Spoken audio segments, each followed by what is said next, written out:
Hello my dear students, this is Naveen Jadaun और आप देख रहे हैं अजय अकेडमी यूट्यूब चैनल। और हम बात कर रहे हैं BSc second year inorganic chemistry unit second 4D और 5D सीरीज, जिसके लेक्चर नंबर 3 में हम आ चुके हैं। और आज हम द्वितीय और तृतीय या सेकंड थर्ड ट्रांजिशन सीरीज का जो अगला जो पॉइंट है वो है इनमें संकुल निर्माण का गुण, मतलब कॉम्प्लेक्स फॉर्मेशन टेंडेंसी। कुल मिलाकर ये कौन कौन से संकुल यौगिक या उपसंयोजक यौगिक बनाते हैं और क्यों बनाते हैं। 3D की तुलना में इनमें ज्यादा गुण होगा संकुल निर्माण का। हम पढ़ चुके हैं कोऑर्डिनेशन यूनिट 3 संकुल यौगिक या कॉम्प्लेक्स कंपाउंड या कोऑर्डिनेशन कंपाउंड क्या होते हैं, जिनमें धातु होती है। वो ज्यादातर किस ब्लॉक की थी? डी ब्लॉक की, क्योंकि डी ब्लॉक के तत्व चाहे वो 3D का हो, 4D का हो, 5D का हो, इनमें संकुल निर्माण की जो गुण है वो कैसा है, ज्यादा पाया जाता है। ठीक है, हम अच्छे से और इस पे बात करेंगे और बात कर चुके हैं हम लोग। ठीक है, तो संकुल कॉम्प्लेक्स क्या होते हैं? जिनमें मेटल होती है, लिगेंड होते हैं, लिगेंड की संख्या होती है, समन्वय मंडल होता है, सब कुछ बताया हुआ है आपको कोऑर्डिनेशन में। ठीक है, तो इसमें हम बात करने वाले हैं कि 4D 5D को हम एक साथ पढ़ रहे हैं, तो इनमें संकुल निर्माण का गुण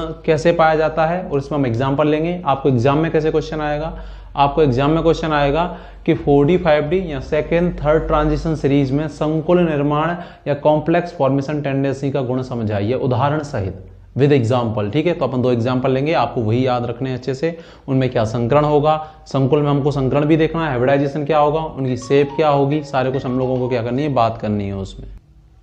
ठीक है, तो अब बात आती है कि 3D श्रेणी के तत्वों की तुलना में 4D 5D में कॉम्प्लेक्स फॉर्मेशन टेंडेंसी का गुण ज्यादा है या कम है। जो बोर्ड पे लिख रहा है वो आप लिख लेंगे। तो हम जानते हैं कि हम ऐसे ही जाते हैं पीरियोडिक टेबल में। ये 3D सीरीज थी, उसके नीचे कौन सी थी? 4D, और उसके नीचे कौन सी थी? 5D। हमको पता है 3D की तुलना में 4D का साइज कैसा होता है, बड़ा, क्योंकि आवर्त सारणी में पीरियोडिक टेबल में टॉप टू बॉटम जाने पर या ऊपर से जाने पर आकार क्या होता है, बढ़ता है। लेकिन 4D 5D का साइज कैसा था? लगभग बराबर। तभी इनको एक साथ हम क्या कर रहे हैं, स्टडी कर रहे हैं। इसका मतलब ये तो पक्का है कि 3D की तुलना में 4D और 5D का जो साइज है वो क्या होता है, बड़ा होता है। इसीलिए यही कारण है कि 4D 5D श्रेणी के तत्वों में संकुल निर्माण का गुण कैसा होता है, 3D की तुलना में कम होता है। होता ज्यादा है लेकिन 3D की तुलना में कैसा होता है, कम।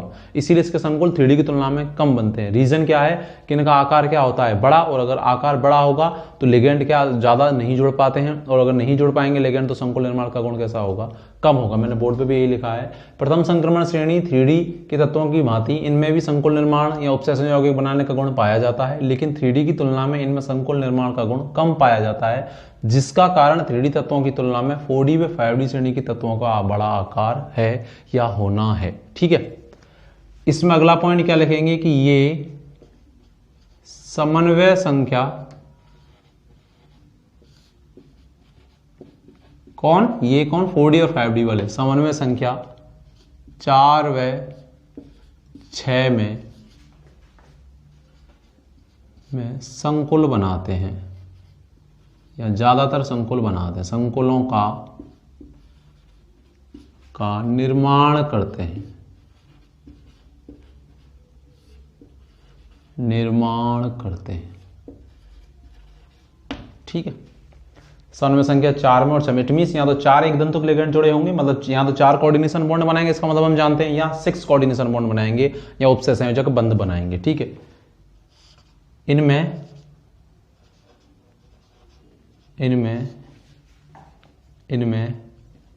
संकरण अभी हम निकालेंगे, जैसे 3D में निकाला था।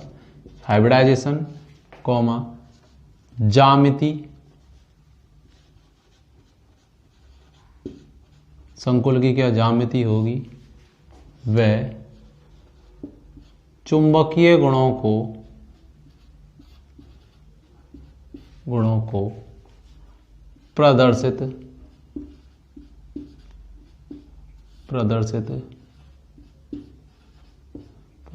किया जा सकता है, प्रदर्शित किया जा सकता है। ठीक है, जैसे एग्जाम्पल देख लेते हैं। एक तो 4D का तत्व जिसमें तत्व हो उसको कोऑर्डिनेशन कंपाउंड ले लेते हैं, और एक 5D का ले लेते हैं, जैसे MoCN का होल 6 3-। और एक एग्जाम्पल और ले लेते हैं, PT प्लेटिनम 5D का है। ठीक है, पता है ना, नहीं पढ़ोगे तो पिटोगे। 5D का है प्लेटिनम का, क्या CN का होल 4-2। हमको पता होना चाहिए, मैं कोऑर्डिनेशन में पढ़ा चुका,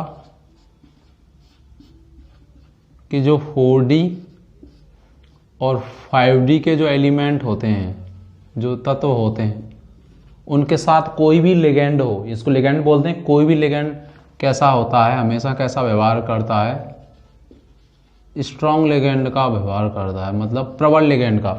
और अगर प्रबल लिगेंड का व्यवहार करेगा तब वो हमेशा उसके डी कक्षकों में इलेक्ट्रॉनों का क्या करा देगा, पेयरिंग करा देगा, युग्मन करा देगा। ठीक है, 4D 5D के साथ सारे लिगेंड चाहे वो दुर्बल हो प्रबल हो कैसा व्यवहार करते हैं, प्रबल।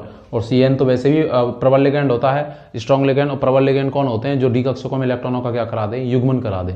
और 4D 5D के साथ मैंने कोऑर्डिनेशन में भी बताया था यूनिट 3 में, ठीक है, जाकर देखें कि 4D 5D के साथ प्रत्येक लिगेंड कैसा काम करता है, स्ट्रॉन्ग फील्ड का, मतलब प्रबल लिगेंड का। चाहे कोई भी लिगेंड हो, प्रबल हो, जैसे प्रबल जिनमें कार्बन या नाइट्रोजन दाता होते हैं वो प्रबल होते हैं, प्रबल क्या कराते हैं, पेयरिंग। लेकिन 4D 5D के साथ सारे के सारे लिगेंड किसका काम करते हैं, स्ट्रॉन्ग का, और डी कक्षकों में क्या कराते हैं, पेयरिंग। इसका रीजन क्या है कि 4D और 5D में जो आंतरिक डी कक्षक होता है और जो बाहर वाला डी कक्षक होता है उसमें ऊर्जा अंतर इतना ज्यादा होता है कि इलेक्ट्रॉन वहां से एक्साइट होकर उसमें नहीं जा पाते। और अगर आंतरिक अंदर वाले डी कक्षक से बाहर वाले डी कक्षक में नहीं जा पाएंगे तो फिर वहीं क्या होंगे, वो पेयर हो जाएंगे। ठीक है, वहीं युग्मित हो जाएंगे। इसीलिए सारे को पेयर हो जाएंगे, तो इसका मतलब वो लिगेंड कैसा काम कर रहा है, स्ट्रॉन्ग लिगेंड का, क्योंकि प्रबल लिगेंड ही क्या कराते हैं, डी कक्षकों में युग्मन कराते हैं। ठीक है, तो 4D 5D के साथ सारे लिगेंड किसका काम करते हैं, स्ट्रॉन्ग का, और क्या करा देंगे, डी कक्षकों में इलेक्ट्रॉन्स की पेयरिंग ऑफ इलेक्ट्रॉन की क्या करा देंगे, पेयरिंग करा देंगे। मुझे तो वैसे भी पता है कि CN तो प्रबल लिगेंड होता ही है, लेकिन कोई भी हो, जैसे Cl भी होता ना, तो वो भी प्रबल का काम करता, वो भी इसकी डी कक्षकों में क्या कराता, युग्मन कराता। ठीक है, आप इसको लिखें, फिर मैं इन दोनों एग्जाम्पल को एक्सप्लेन करूंगा। मोलिब्डेनम किसका है, 4D का है, प्लेटिनम किसका है, 5D का है। ठीक है, तो ये तो 4D वाला संकुल हो गया, 5D वाला, दोनों को एक्सप्लेन करेंगे, संकरण देखेंगे, क्या ज्यामिति, सारा कुछ। इसको लिख लो आप, एक बार लिखो, इसको लिखा आपने। ठीक है, अब हम बात करते हैं, दोनों कॉम्प्लेक्सों को एक्सप्लेन करेंगे एक एक करके। ठीक है, आपसे क्वेश्चन कैसे आएगा कि 4D 5D में आप संकुल निर्माण का गुण या कॉम्प्लेक्स फॉर्मेशन टेंडेंसी बताइए एग्जाम्पल की सहायता से। ठीक है, तो एग्जाम्पल मैंने लिख दिए, यही आपको एग्जाम में भी लिखने होंगे, इनमें कैसे संकरण निकालेंगे वो मैं भी आपको बताऊंगा। ठीक है, समूह में संख्या जब 6 होती है तो यहाँ तो sp3d2 या d2sp3, अगर अंदर वाला डी भाग लेता है तो d2sp3 और बाहर वाला डी भाग लेता है तो sp3d2। अगर समूह में संख्या 4 होती है तो या तो sp3 या dsp2। पहला एग्जाम्पल देखते हैं, मोलिब्डेनम CN का होल 6 -3, यही कॉम्प्लेक्स था, दिख रहा है आपको, आई होप। सबसे पहले इस पर ऑक्सीडेशन स्टेट निकालेंगे। ठीक है, जिस पे निकालते हैं उसको X प्लस, CN पे चार्ज होता है, CN माइनस होता है साइनाइड, तो एक CN पर -1 चार्ज होता है। ठीक है, तो यहाँ कितने हैं 6, तो 6 को कितने से मल्टीप्लाई कर देंगे 1 से, बराबर जितना कॉम्प्लेक्स पे चार्ज होता है दिया हुआ है -3, उसको चिन्ह सहित पहुंचा देते हैं बराबर में, चिन्ह सहित -3 तो x बराबर क्या आ जाएगा, ये माइनस का 6 हो जाएगा, उधर जाएगा तो किसका 6 हो जाएगा, प्लस का 6, प्लस के 6 में से माइनस का 3 जाएगा तो कितना आ जाएगा, प्लस का 3। इसका मतलब इस पर ऑक्सीडेशन स्टेट कितनी आई, +3। इसका मतलब यहाँ एमओ जो है मोलिब्डेनम वो एमओ है, लेकिन एमओ +3 के रूप में है। तो सबसे पहले मोलिब्डेनम का इलेक्ट्रॉनिक विन्यास लिखेंगे।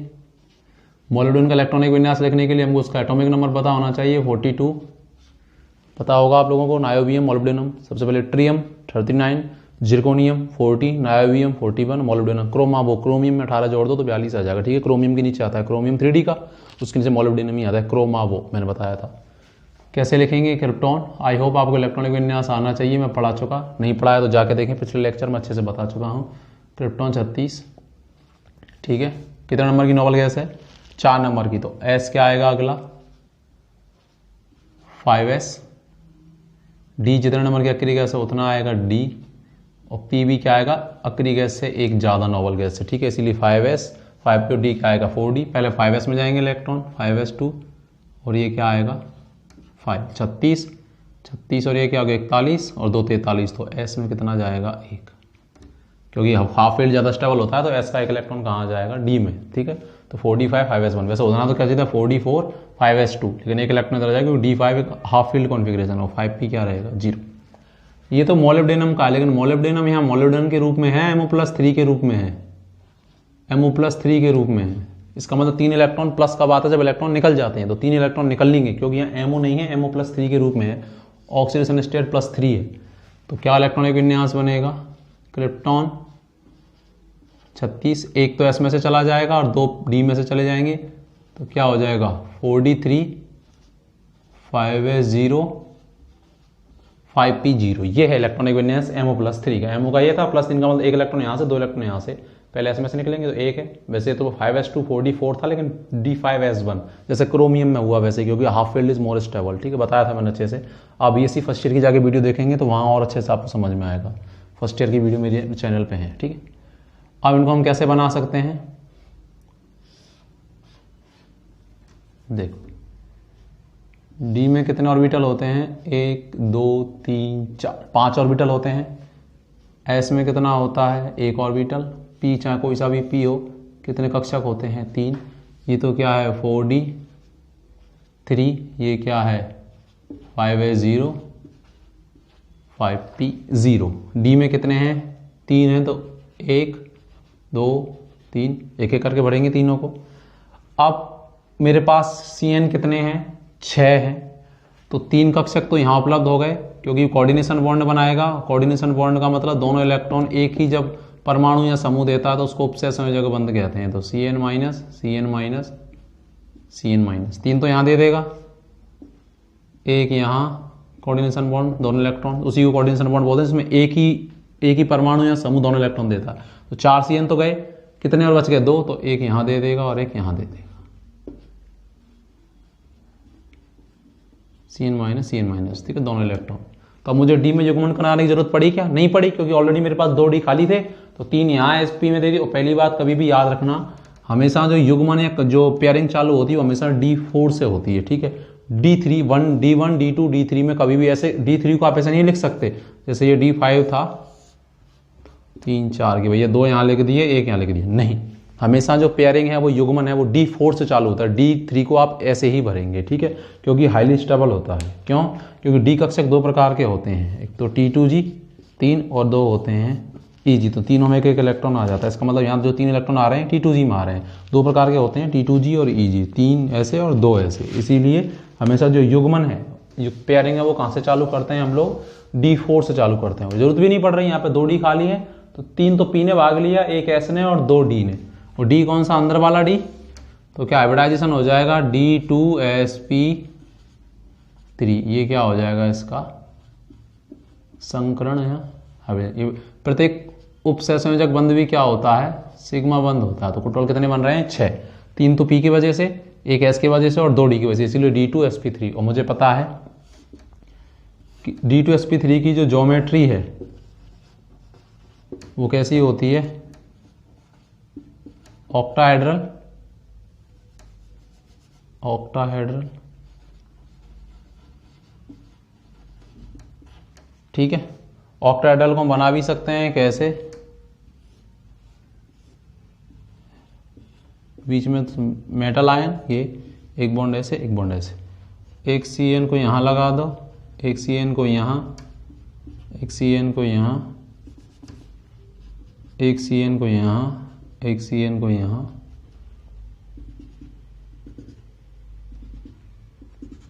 ये क्या होगी, ऑक्टाहेड्रल शेप होती है। ठीक है, ऑक्टाहेड्रल का एक दूसरा नाम और होता है, क्या होता है, स्क्वायर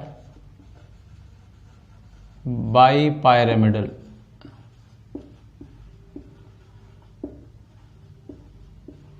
वर्गाकार द्विपिरामिड। वर्ग तो ये बन गया, एक पिरामिड ये और एक पिरामिड नीचे, इसीलिए इस ऑक्टाहेड्रल का दूसरा नाम क्या होता है, स्क्वायर बाइपिरामिडल। ठीक है, अगर मैं इसके चुंबकीय गुणों की बात करूं, अभी हमारा अगला टॉपिक यही है, लेकिन इसमें भी हमको बताना होता कि ये चुंबकीय गुण का मतलब अनुचुंबकीय होगा या प्रतिचुंबकीय, मतलब डाई मैग्नेटिक या पैरामैग्नेटिक। तो ये कैसा होगा, पैरामैग्नेटिक। पैरामैग्नेटिक का मतलब अनुचुंबकीय। और अनुचुंबकीय कौन होते हैं, जिनमें कैसे इलेक्ट्रॉन होते हैं, डी कक्षकों में अनपेयर्ड इलेक्ट्रॉन।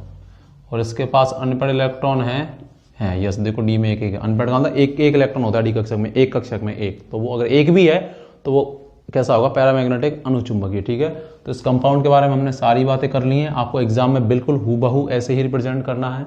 इसको लिखो, फिर मैं अगला एग्जाम्पल बताता हूँ। ठीक है, 5D वाला, इसको लिखो, लिखा आपने, और चाहे तो आप इसको ऐसे भी लिख सकते थे। ठीक है, ऐसे बना के, और 3 माइनस, मतलब ये कॉम्प्लेक्स है, इसकी ये ज्यामिति है और इस पर ये क्या है, -3 चार्ज है, तो और भी बेहतर लगेगा। ठीक है, आई होप आपने लिख लिया होगा। अगला एग्जाम्पल बताता हूँ मैं। ठीक है, बिल्कुल एग्जाम में ऐसे ही रिप्रेजेंट करना है, अपनी कॉपी में भी ऐसे ही लिखना है। ठीक है।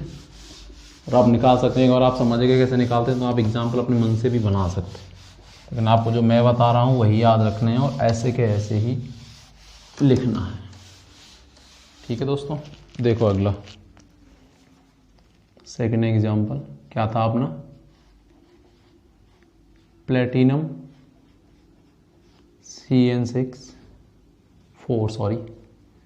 CN4 2 माइनस, यही था।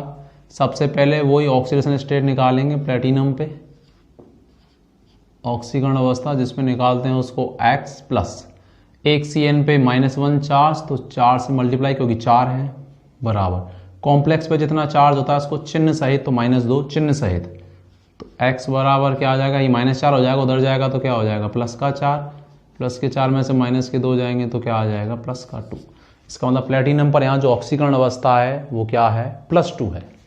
सबसे पहले संकुल में संकरण निकालने के लिए मेटल का इलेक्ट्रॉनिक कॉन्फ़िगरेशन, इलेक्ट्रॉनिक कॉन्फ़िगरेशन के लिए परमाणु क्रमांक पता होना चाहिए 78। कैसे निकाला, निकेल 28, नहीं पढ़ोगे तो पिटोगे। ठीक है, निकेल में जोड़ो 18, 46 उसमें जोड़ो 32 तो 78 आ जाएगा। ठीक है, निकेल के नीचे आता है पैलेडियम 4D का, उसके नीचे आता है प्लेटिनम, नहीं पढ़ोगे तो पिटोगे। 18 जोड़ो 28 में और फिर 32 जोड़ दो तो 78।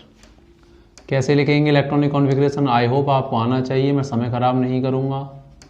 54 जीनोन, इससे पहले जो अक्रिय गैस आती है। ठीक है, अब मुझे पता है कि जीनोन कितने नंबर की अक्रिय गैस है, helium, neon, argon, krypton, xenon 5 नंबर की, तो जितने नंबर की अक्रिय गैस है उतना तो D, उससे एक ज़्यादा S और एक ज़्यादा P, तो 6P 6S और D क्या आएगा 5D, जितने नंबर की अक्रिय गैस है। लेकिन मुझे पता है कि 78 और 54 के बीच में 58 से लेके 71 तक कौन से श्रेणी के तत्व आते हैं, 4F श्रेणी के। ठीक है, तो यहाँ कौन सा भी कक्षक भी इलेक्ट्रॉन भी भरे जाएंगे, 4F वाले भी। ठीक है, हमने पहले पढ़ लिया है, मुझे पता है कि 54 तो यहाँ आ गए, इलेक्ट्रॉन सबसे पहले किस में भरेंगे, 6S में, कितने 6S 2, उसके बाद क्या 4F 14, कितने हुए ये 54 और 2 56 70, और ये क्या हो जाएगा 8 78 और ये 0।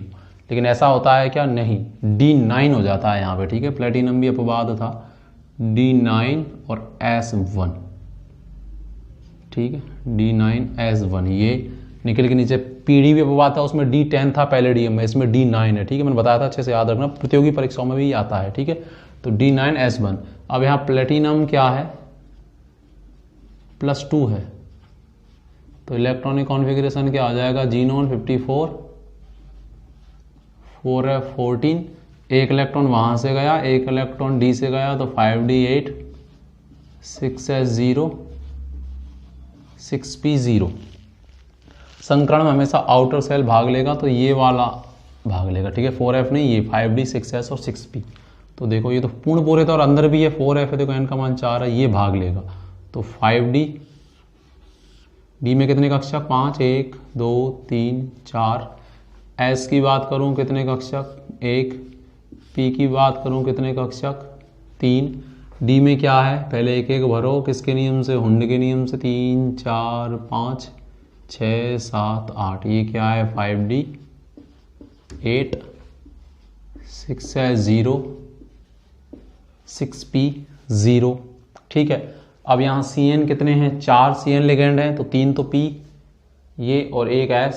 अब D में क्या होगा, CN क्या करा देगा, पेयरिंग करा देगा, युग्मन करा देगा। इस वाले जो ये इलेक्ट्रॉन है ये कहाँ चला जाएगा, इसमें चला जाएगा, और अगर इसमें चला जाएगा तो देखना, दिख रहा है क्या आपको, दिख रहा है 1 2 3 4, तो क्या होगा सब में, इसमें तो 2 पहले ही थे, इसमें 2, भरने का तरीका दोनों का चक्रण विपरीत, और इसमें भी कितने आ जाएंगे 2, होगा तो 5D 8 ही, लेकिन ये एक इलेक्ट्रॉन अंदर आ जाएगा, तो एक खाली हो जाएगा D कक्षक। 6S तो पहले से ही खाली था, 6P तो पूरा खाली पड़ा है। ठीक है, तो क्या होगा यहाँ पे, CN अपना एक उपसय संयोजक बंध तो बना लेगा D के साथ, एक S के साथ, और उसके बाद 2 किसके साथ बना लेगा, P के साथ, CN-। ठीक है, इसका मतलब क्या है कि दोनों इलेक्ट्रॉन CN ने दिए, उसी को अपन कोऑर्डिनेशन बॉन्ड बोलते हैं। तो कोई भी कोऑर्डिनेशन बॉन्ड या कोई भी बंद सिग्मा बंद होता है, 1 सिग्मा, 2 सिग्मा, 3 सिग्मा और 4। तो एक तो D ने भाग लिया, एक S ने, ये 2 P ने, तो कौन सा हाइब्रिडाइजेशन हुआ? DsP2 संकरण। ठीक है, अगर हम संकरण की बात करें हाइब्रिडाइजेशन की तो DsP2। और अगर इसकी ज्योमेट्री की अपन बात करेंगे तो DsP2 संकरण की जो ज्योमेट्री होती है वो कैसी होती है? स्क्वायर प्लेनर, वर्गाकार समतलीय। अगर मैं बात करूं इसके चुंबकीय गुण की, मैग्नेटिक प्रॉपर्टी की, कि ये कंपाउंड जो कॉम्प्लेक्स है ये कैसा होगा? अनुचुंबकीय या प्रतिचुंबकीय? अनुचुंबक इंग्लिश में बोलते हैं पैरामैग्नेटिक, प्रतिचुंबकीय को बोलते हैं डाईमैग्नेटिक। तो ये कैसा होगा? डायामैग्नेटिक। और आप बता सकते हैं कि डायामैग्नेटिक क्यों होगा? बता सकते हैं ना क्यों? क्योंकि देखो इसके डी में, जब मैं संकरण देख रहा था तो डी में एक भी नो अनपेयर्ड इलेक्ट्रॉन, कोई भी अयुग्मित इलेक्ट्रॉन नहीं है। तो जब नो अनपेयर्ड इलेक्ट्रॉन होंगे तो जिनमें अनपेयर्ड इलेक्ट्रॉन नहीं होते तो वो कैसे होते हैं? प्रतिचुंबकीय। ठीक है, तो इसके चुंबकीय गुण कैसे होंगे? प्रतिचुंबकीय, क्योंकि डी में एक भी अयुग्मित इलेक्ट्रॉन नहीं है। अगर मैं इसकी ज्यामिति बनाऊं DsP2 की स्क्वायर प्लेनर, तो क्या होती है? बीच में तो मेटल आयन, ये स्क्वायर बन गया, एक CN यहाँ पे, एक CN यहाँ, एक CN यहाँ, एक CN यहाँ। और अगर मैं पूरे कॉम्प्लेक्स पे बात करूं तो कितना आवेश है? -2। तो आप ऐसे भी लगा सकते हैं। ठीक है, इसका मतलब ये कॉम्प्लेक्स ये है, इसकी ये संरचना है, ये मेटल आयन है, और इस पूरे कॉम्प्लेक्स पे आवेश कितना है? -2। तो -2 ये इसकी क्या हो गई? स्क्वायर प्लेनर ज्योमेट्री हो गई। ठीक है, चुंबकीय आघूर्ण कैसे बताना है वो मैंने बता दिया। ठीक है, तो आपको क्या करना है? आपको सबसे पहले बताना है संकुल निर्माण का गुण क्या होता है, 3D की तुलना में ज़्यादा है या कम है। दोनों के एक एग्जाम्पल लेने हैं, 4D 5D के, उनको अच्छे से एक्सप्लेन करना है। सबसे पहले ऑक्सीडेशन स्टेट निकालनी, मैं बता चुका, पहले भी बताई हुई है मैंने। उसके बाद पहले इलेक्ट्रॉनिक विन्यास आपको आना चाहिए, मैं आशा करता हूँ, मैं पढ़ा चुका हूँ। और अच्छे से सीखना है तो मैंने BSc फर्स्ट ईयर में बहुत बेहतर पढ़ाया है, इसमें भी शुरू में 3D में भी अच्छे से पढ़ाया है, 4D में भी पढ़ाया है, 4D 5D में शुरू के जो फर्स्ट लेक्चर जो है। ठीक है, ये उसके बाद उस पर जितना ऑक्सीकरण होगा उतने इलेक्ट्रॉन बाहर निकाल दो, वो उसके हिसाब से देख लो, पेयरिंग करा दो। लेकिन पेयरिंग कहाँ से स्टार्ट करनी है? D4 से। अगर किसी में D3 है तो उसमें एक एक करके ही बनने हैं। ठीक है, D4 से युग्मन कराएंगे। और 4D 5D के साथ कोई भी लिगेंड हो सब युग्मन कराते हैं, मतलब वो प्रबल लिगेंड का काम करते हैं। 3D में ऐसा नहीं था, 3D में फिक्स लिगेंड है, वही प्रबल लिगेंड होते हैं। कोऑर्डिनेशन में मैंने अच्छे से पढ़ाया हुआ है। ठीक है, प्रबल लिगेंड ज़्यादातर वो होते हैं जिनमें कार्बन और नाइट्रोजन दाता होते हैं, डोनर होते हैं। ठीक है, लेकिन 4D 5D के साथ all ligand is strong ligand. ठीक है, यू नो। ठीक है, तो यहाँ पे कर देंगे, पेयरिंग हो जाएगी, तो एक D। और मुझे पता है कि अगर अनपेयर्ड इलेक्ट्रॉन है तो पैरामैग्नेटिक, अगर कोई अनपेयर्ड इलेक्ट्रॉन नहीं है तो वो डायामैग्नेटिक होगा। शेप आप लोग बना सकते हैं। ठीक है, DsP2 की ये शेप होती है। ठीक है, तो आई होप आपको ये लेक्चर बहुत अच्छा लगा होगा। ऐसे ही देखते रहिए, जुड़े रहिए, सपोर्ट करते रहिए अजय अकेडमी को। जहाँ पे भी आपको मौका मिले अजय अकेडमी को शेयर करिए, लाइक किए, अच्छे अच्छे कमेंट किया करो, जिससे हमको एनर्जी मिले। अगर आपको बेहतर लगता है तो अच्छे कमेंट किया करो, नहीं लगता तो कोई बात ही नहीं है, फिर तो आप कहीं और भी पढ़ सकते हैं। ठीक है, तो ऐसे ही देखते रहिए, मिलते हैं अगले लेक्चर में। Bye bye.